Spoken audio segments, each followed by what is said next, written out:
Ketika dalam keadaan nangis begitu nak, tiba-tiba ada yang ngetuk rumahnya. Ada yang ngetuk rumahnya. Setelah itu begitu dibuka oleh dia pintu itu, ternyata ada datang serombongan orang, ya, datang serombongan orang pengen hadir majelis maulid tersebut. Dan ternyata di antara rombongan tadi dia melihat ada satu sosok yang sangat menakjubkan bagi dia. Satu sosok di antara tamu-tamu yang datang tuh yang di mata dia tuh ini orang nih ajib banget, luar biasa banget.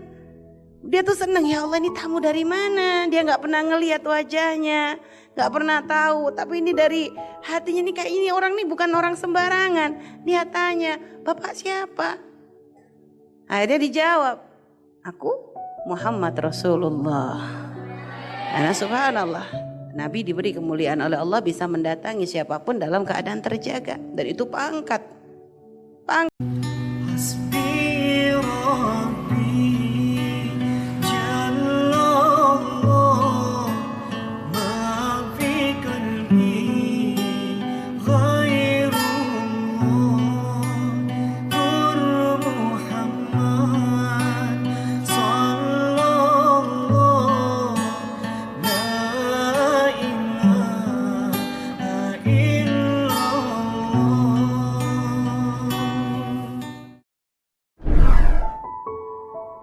Ada satu kisah nak, seorang tukang jual es.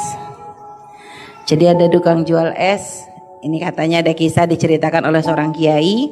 Satu hari gak sengaja dia jualan di satu tempat di dekat masjid.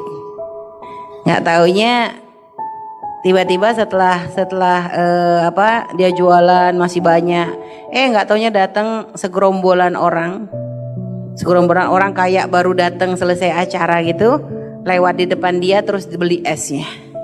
Akhirnya orang ini penasaran, kok kayak baru datang rame-rame, dari mana Pak? Ini kata orang-orang tadi yang rame-rame, kami baru pulang dari acara Maulid Nabi Muhammad SAW. Akhirnya di mana acaranya? Ya kalau acara Maulid Nabi mah ya diganti-ganti, pindah-pindah tempatnya. Memang besok masih ada lagi? Ya masih ada, kalau udah musim maulid begini ya tiap hari selalu ada majelis. Besok di mana? Akhirnya dikatakan besok di satu alamat gitu, dikasih tahu alamat. Akhirnya besok si tukang jual es tuh mikir, wah ini tadi padahal yang datang cuma dikit, maksudnya ya segerombolan aja, ini aja udah bikin esnya dia laris. Berarti kalau dia jualan es di tempat yang di situ mengadakan majelis maulid Nabi, mungkin esnya bisa cepat laris. Akhirnya pergi dia. Cari deh besok alamat yang dituju. Bener di situ ternyata ada acara Maulid Nabi yang hadir banyak.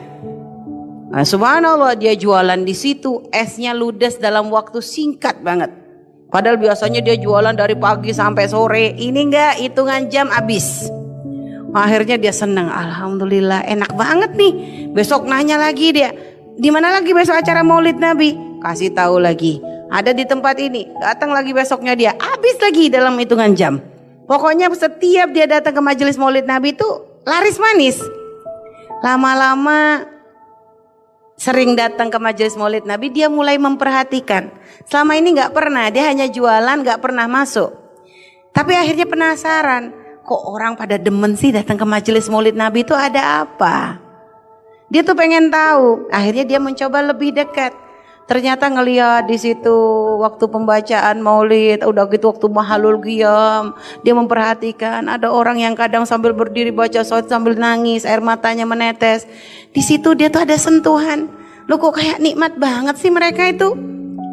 Akhirnya Pak, besoknya dia niat, nggak mau jualan satu hari, dia pengen benar-benar bisa hadir majelis maulid Nabi yang dibuka untuk umum. Akhirnya udah dapet temu tempatnya. Besok dia hadir di majelis maulid Nabi. Saat itu dia ikut membaca maulid, dia dengerin ikut membaca sholawat, lalu denger tausiah. Apalagi waktu pas mahalul qiyam, dia ngerasakan ada sesuatu yang masuk di hatinya. Dia ngerasakan kayak ada getaran khusus, sehingga dia tuh sampai nangis. Dia sampai, ya Allah, kok ternyata hadir majelis maulid Nabi tuh nikmat banget. Kenapa nggak dari dulu aku tuh hadir? Dia merasa bersyukur banget. Akhirnya rasa candu dia, kecanduan datang ke majelis maulid Nabi. Keesokan harinya mulai ada peningkatan. Biasanya dia jualan, terus setelah itu dia mencoba untuk hadir.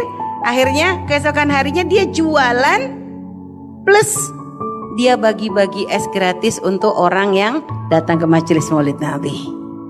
Sekali, keesokan harinya gitu lagi dia jualan, iya, tapi dia juga bagi-bagi gratis untuk orang yang hadir majelis maulid Nabi. Senang dia, sampai ada orang yang bertanya, Pak, perasaan saya tuh lihat Bapak tuh kok sering banget bagi-bagi es gratis, emang nggak rugi? Hanya kata orang, saya tuh selama ini tuh belum kenal maulid, nggak pernah kenal maulid. Tapi waktu berapa ini saya dengar ngerasain hadir di majelis maulid, saya kok ngerasa seneng banget. Jadi saya tuh kepengen berbagi kepada orang yang hadir majelis maulid Nabi, supaya saya tuh bisa sambung dengan Nabi Muhammad SAW. Subhanallah. Kadang ada orang awam, nggak punya ilmu, tapi ternyata kalau sudah di hatinya dititipkan rasa cinta kepada Nabi itu luar biasa. Nih loh, makanya introspeksi kita nih kadang sering ngentengin, karena kadang kita kebanyakan ilmu, akhirnya malah prakteknya kita kurang. Sampai akhirnya si penjual es tadi tuh niat, ya Allah, saya niat nanti tahun depan saya pengen ngadakan acara majelis maulid Nabi Muhammad SAW. Mulai dia nabung sedikit-sedikit dari penjualan es, ada disisihkan untuk acara maulid Nabi tahun depan. Terus setiap hari sampai akhirnya begitu memasuki bulan maulid tahun depan, dia punya duit cukup untuk mengadakan acara maulid Nabi. Akhirnya senengnya dia, ya Allah, alhamdulillah, akhirnya bisa ngadakan majelis maulid Nabi di rumah. Akhirnya belanja, dia ngundang 100 orang, gak tanggung-tanggung. Pengen siapin untuk 100 orang acara maulid Nabi di rumahnya tuh, ngundang 100 orang. Dipanggil tetangga-tetangganya, diundangin semua, didatengin satu-satu, nggak pakai undangan, didatengin. Datang ya, saya mau ngadakan acara maulid. Datang ya, saya mau ngadakan acara maulid. Udah gitu dia belanja sendiri ke pasar, dia siapin sama keluarganya, bener-bener hidangan untuk menghormati orang-orang yang datang ke majelis maulid Nabi yang sudah disiapkan olehnya. Cuma tukang jual es ini kan ya di matanya orang-orang tuh kan ya orang fakir.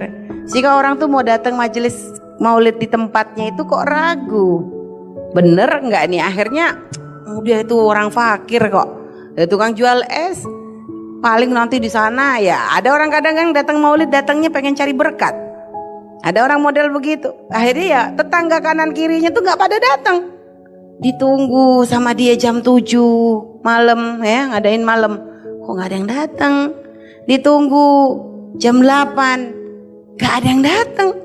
Akhirnya gimana? Duh, ini kalau nanti kemalaman gimana? Ya sudah, akhirnya sampai jam 9 ditunggu, ternyata nggak ada yang datang. Akhirnya sedih dia. Ya Allah, nggak ada yang datang. Cuma dia langsung dengerin keluarganya, istrinya sama anaknya 2 orang. Ya sudah, kalau memang nggak ada yang datang, kita aja yuk baca maulid. Dia baca maulid dengan keluarganya, dengan istrinya, dengan anaknya. Dia baca maulid. Dan subhanallah, pada waktu mahalul qiyam, dia benar-benar ngerasakan nikmatnya baca maulid.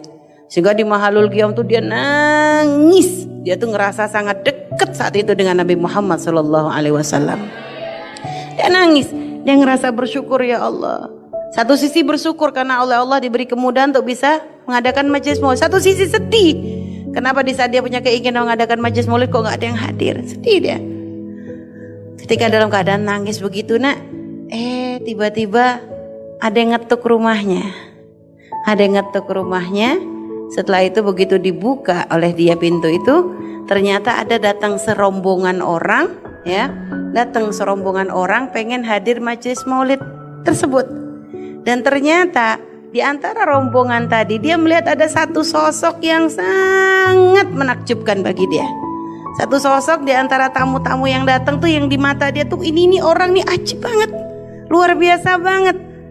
Dia tuh seneng, ya Allah ini tamu dari mana? Dia gak pernah ngelihat wajahnya, gak pernah tahu. Tapi ini dari hatinya nih kayak ini orang nih bukan orang sembarangan. Dia tanya, Bapak siapa?